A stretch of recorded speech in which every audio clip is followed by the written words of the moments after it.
როგორ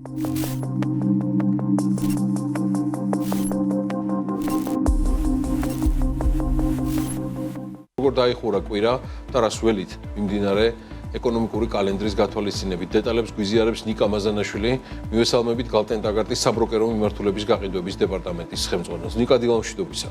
დილამშვიდობის მივესალმები მაყურებელს. როგორც ყოველთვის მოდი დავიწყოთ ამერიკული ბირჟების მიმოხილვით. წინა კვირაც ამერიკული ბირჟებისთვის არც თუ ისე კარგი აღმოჩნდა. საკმაოდ დიდი ვარდნები ვიხილეთ ბირჟებზე. მათ შორის Dow Jones-ის ინდექსი დაახლოებით 2%-ით იყო შემცირებული, S&P 500-ის ინდექსი დაახლოებით 1.6%-ით, ხოლო Nasdaq-ის ინდექსმა დაახლოებით 1.3%-იანი ვარდნა დააფიქსირა. ისევ და ისევ ინვესტორების თავარი ინტერესი იყო ახლო აღმოსავლეთის კონფლიქტი, ჩაკეტილი ჰორმუსის ყურე, გაზრდილი ნავთობის ფასები წინა კვირის განმავლობაში. ნავთობის ფასები კვლავ გადაცდა $100.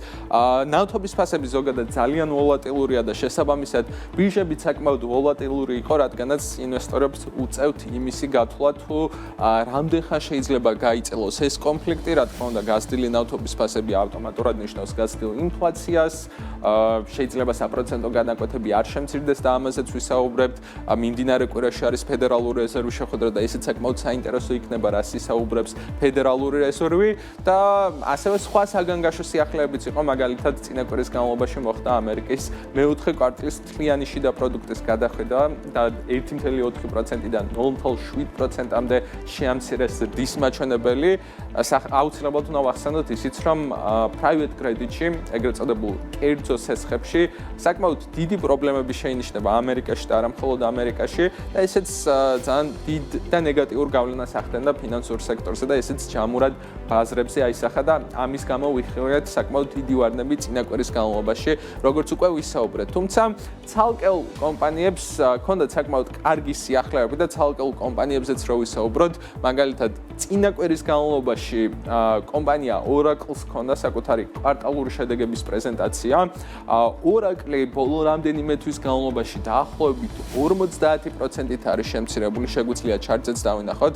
ამისი მთავარი გამომწვევი მიზეზი არის ის, რომ პირველ რიგში Oracle-ს წლების განმავლობაში ძალიან დიდი ზრდა ჰქონდა, რადგანაც ინვესტორები საკმაოდ ოპტიმისტურად იყვნენ განწყობილი მათი ხელოვნური ინტელექტის ინფრასტრუქტურის მშენებლობაზე, თუმცა ბოლო თვეების განმავლობაში ინვესტორებმა დაიწყეს საკმაოდ ძლიერად ნერვიულობა იმასთან დაკავშირებით, რომ შეიძლება Oracle ზედმეტად ბევრ ფულს ხარჯავდეს და ზედმეტად ბევრ სესხებს იღებდეს ახალი დატა ცენტრების აშენებისთვის და არ არიან ინვესტორები დარწმუნებული, რამდენად გამართლებული არის და რამდენად შეძლებს Oracle ამ ხელა ინვესტიციებიდან საკმარისი მოგების ამოღებას და ზუსტად ამიტომ ხედავთ, რომ Oracle-ის აქციები სექტემბრიდან დაახლოებით 50%-ით არის შემცირებული, თუმცა წინა კვირაში მათ საკმაოდ კარგი კვარტალური შედეგები ჰქონდათ, მოსალოდნელზე უფრო მაღალი ზრდა ჰქონდათ შემოსავლებში, დაახლოებით 20%-ით გაიზარდა შემოსავლები, ასევე მენეჯმენტმა ძალიან დიდი დრო დახარჯა იმაზე, რომ ინვესტორები და ანალიტიკოსები დაემშვიდებინა, რომ მათ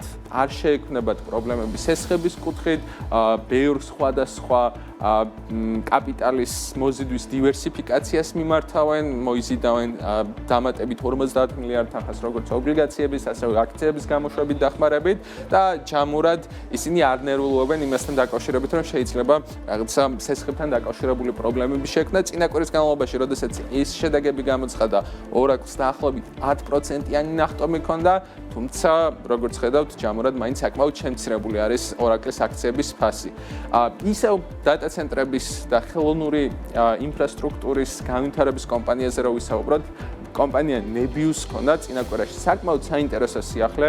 Nebius-ი არის ევროპული დატა ცენტრების მიმართულებით მოღვაწე კომპანია, რომელიც შეიქმნა, რომელიც გამოიყო Yandex წლების წინ და ისინი საკმაოდ აქტიურად მუშაობენ დატა ცენტრების მშენებლობაზე. Nebius წინა წლის განმავლობაში გამოცხადებული ჰქონდა, რომ ისინი Microsoft-თან აქტიურად თანამშრომლობდნენ ამ მიმართულებით, თუმცა წინა კვირაში ასევე გამოცხადა, რომ კომპანია Nvidia ნებიუს დამატებით $2 მილიარდ მისცემს data ცენტრების განვითარებისთვის და ამ სიახლეზე ნებიუსის აქციას დაახლოებით 30%-იანი ნახტომი ჰქონდა წინა კვირის განმავლობაში. საინტერესო არის, რომ ახალი სიახლე იყო გუშინაც ნებიუსმა მეტასთანაც გამოაცხადა ახალი დილი დაახლოებით $27 მილიარდ შეფასებული და ამაზე უკვე გუშინაც დამატებით 15%-იანი ნახტომი ჰქონდა. ანუ როგორც ხედავთ, საკმაოდ დიდი რაოდენობით ახალი დილები და ინვესტიციები ცხადდება ჯერ ისევ ხელოვნური ინტელექტის მიმართულებით, რაც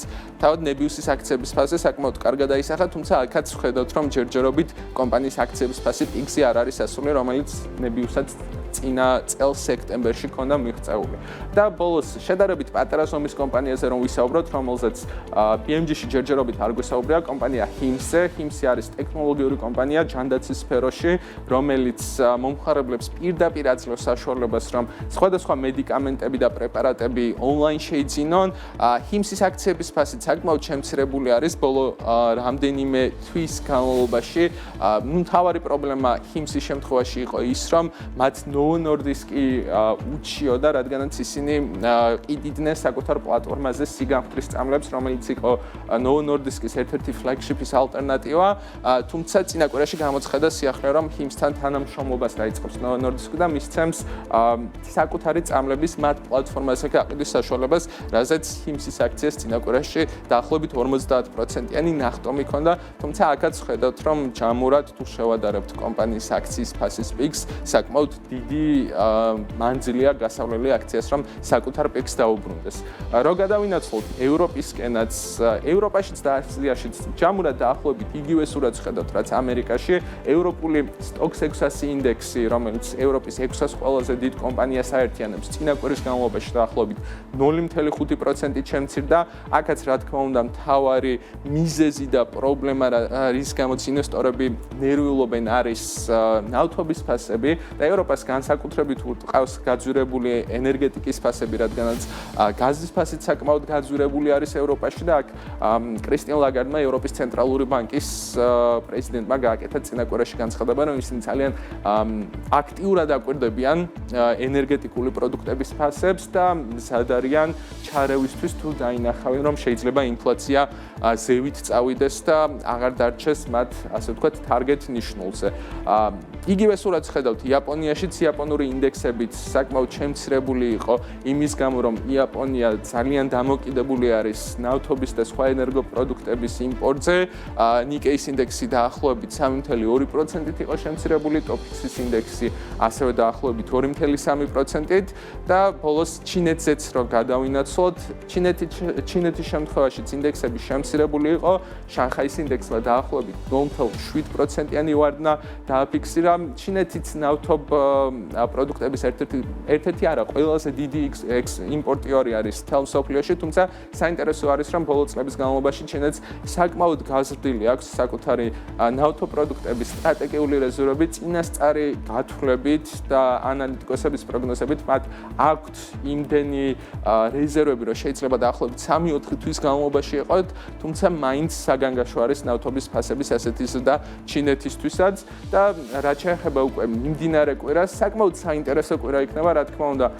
ყველაზე მნიშვნელოვანი ინვესტორებისთვის იქნება თუ როგორ განვითარდება მოვლენები ახლო აღმოსავლეთში, თუმცა ასევე დაგეგმილი არის ამერიკის ფედერალური რეზერვის შეხვედრა და უთხრობაც ისინი საკუთარ გადაწყვეტილებას გამოაცხადებენ. შეცვლიან თუ არა საპროცენტო განაკვეთებს, ასევე მიმდინარე წლის გეგმასთან დაკავშირებით. საინტერესო არის ისიც, რომ Nvidia-ს მიმდინარე კვირაში საკმაოდ დიდი კონფერენცია აქვს და ხელოვნური ინტელექტზე საკუთარი პრეზენტაციები იქნება თითქმის პრაქტიკულად ყველა დიდ ტექნოლოგიურ კომპანიას, მათ შორის მაგალითად Microsoft-საც, Nvidia-საც, AMD-საც და კვარტალური შედეგების კუთხითაც საინტერესო იქნება მიმდინარე კვირა, რადგანაც მაგალითად 4 შაბათს საკუთარ შედეგებს გამოაცხადებს ჩინური გიგანტი Tencent-ი, ხოლო 5 შაბათს ასევე ჩინური ერთ-ერთი ლიდერი ტექნოლოგიური კომპანია Alibaba და ამერიკული კომპანიებიდან შეიძლება საინტერესო იყოს ინვესტორებისთვის კომპანია Micron და FedEx. ნიკა, მადლობა მიმოხილვისთვის. ნიკა მაზანაშვილი, Galten Tagartis საბროკერო მიმართულების გაყიდვების დეპარტამენტის ხელმძღვანელი იყო საქმიანი დილის ეთერში.